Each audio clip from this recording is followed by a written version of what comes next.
For 11 years, Carol Voss heard the same sound at 7:14 a.m.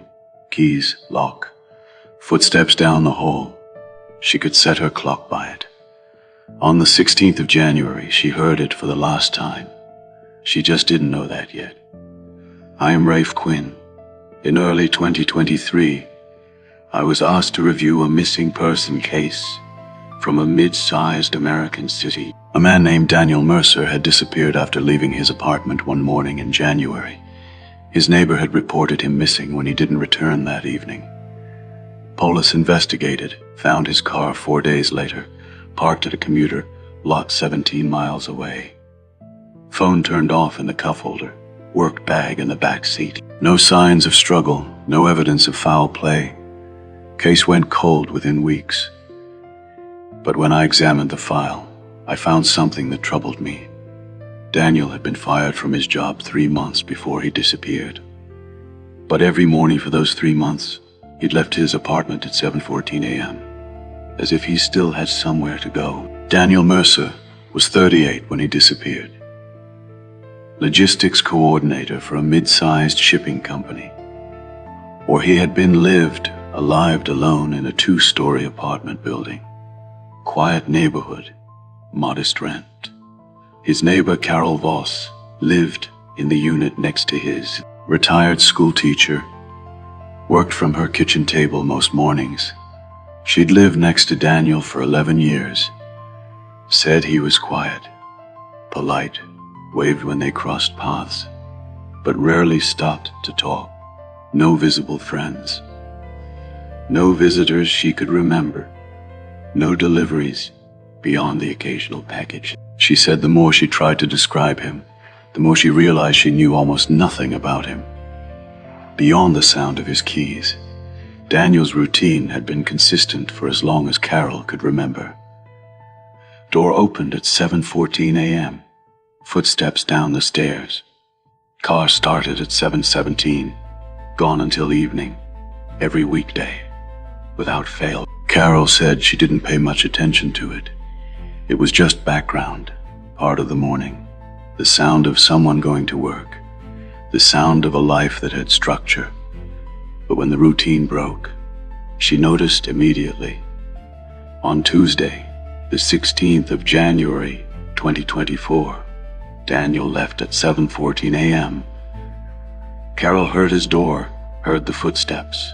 Normal morning. But by 9 p.m., she realized she hadn't heard him come back. She thought maybe he'd come in quietly. Maybe she'd been distracted, but his parking spot was empty. Lights off in his unit. By Wednesday morning, his car still wasn't there. She waited until noon. Then called the landlord. The landlord, Roy Center, went to Daniel's apartment, knocked. No answer. Used his key. Went inside. Everything looked normal. Bed made. Dishes washed. No signs of disturbance. But Daniel wasn't there. Roy called police. Explained the situation. Man hadn't come home. Neighbor noticed. Officers took a report. Asked Carol when she'd last seen Daniel. She said Tuesday morning, 7:14 a.m. Same as always. They asked if Daniel had seemed upset, distressed, different in any way. Carol said no.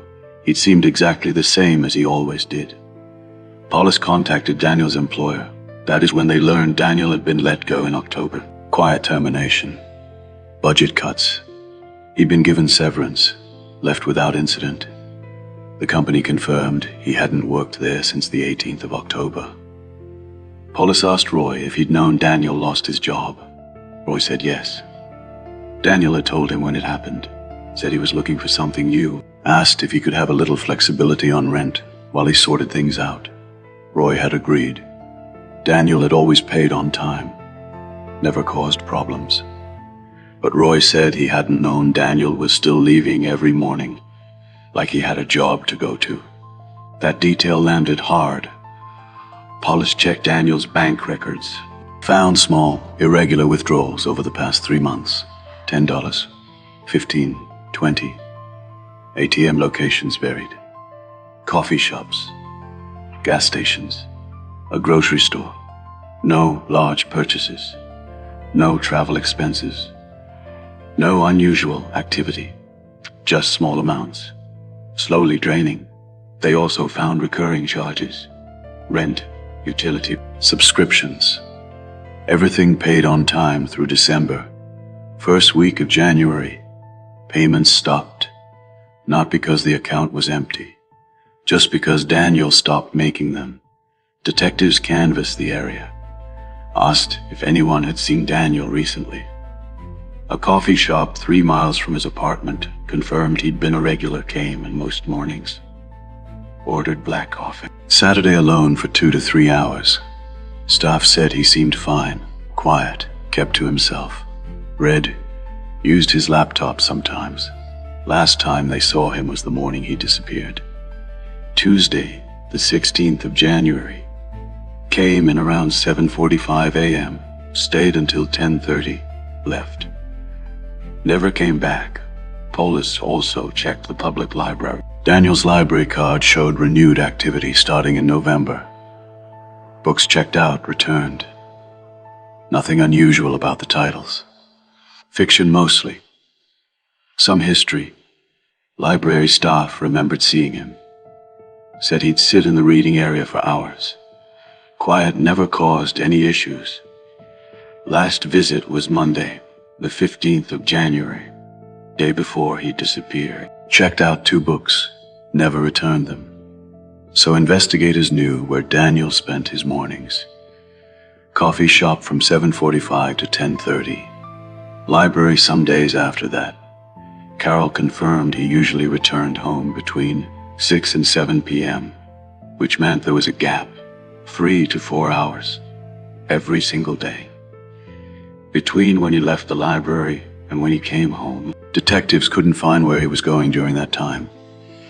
No credit card charges, no witnesses, no pattern. Just empty hours, consistently, for 3 months. This is what troubled me most when I reviewed the case, because maintaining that kind of routine takes planning, takes discipline. Daniel wasn't spiraling. He was performing, leaving every morning at the same time, going to the same coffee shop, spending hours at the library, creating the appearance of structure, of purpose, but then disappearing for 3 to 4 hours every afternoon, and coming home every evening as if everything was normal. What was he doing during those hours?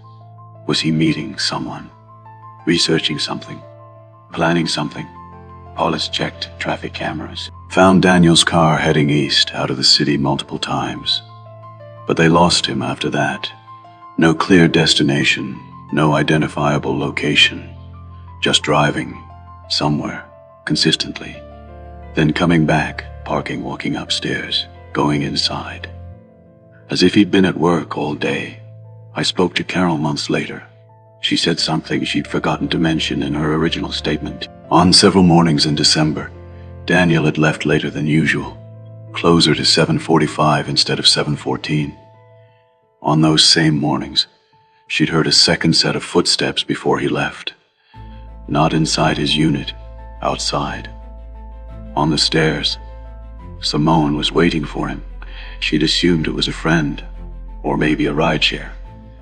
She hadn't looked, didn't think much of it at the time, but looking back, she said it stood out, because Daniel never had visitors.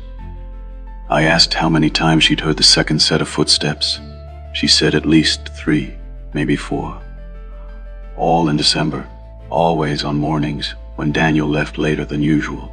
This detail changed how I understood the case, because for months, Daniel had been maintaining his routine alone. Coffee shop, library, driving somewhere, coming home.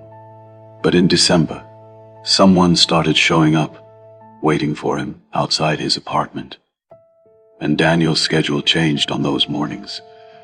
Police had never identified who that person was, never found anyone who'd seen them. Carol couldn't describe them, just heard them, footsteps on the stairs. But someone was there 4 days after Carol reported Daniel missing. Police found his car, commuter lot, 17 miles from his apartment. Parked in the back corner, unlocked, interior was clean. No trash, no personal items left behind.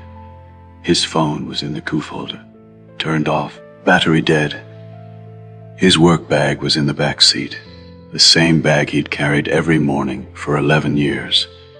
Inside was a notepad, a broken pen, a library receipt from the 11th of December, and nothing else.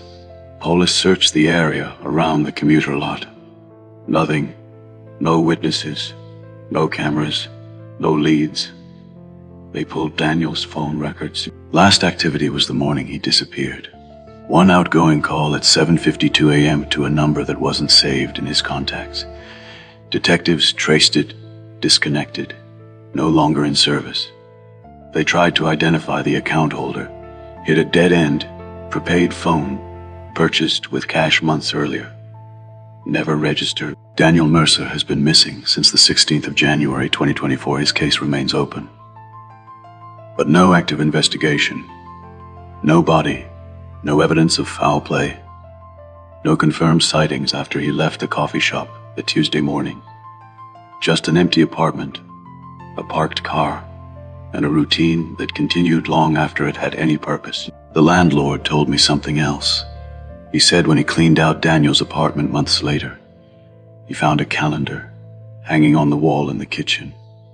Every weekday in November and December had a small check mark in the corner, like Daniel was marking off days. Counting something, Roy said he didn't know what the check marks meant, but there were 63 of them, starting the week after Daniel lost his job, ending the day before he disappeared.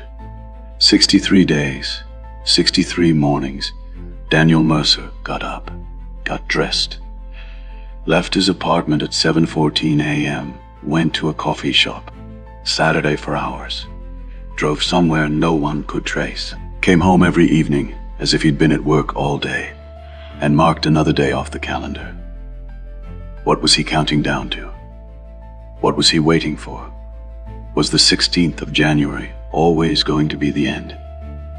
Or did someone else decide that for him? I don't know what those check marks meant. I don't know who he called at 7:52 that morning.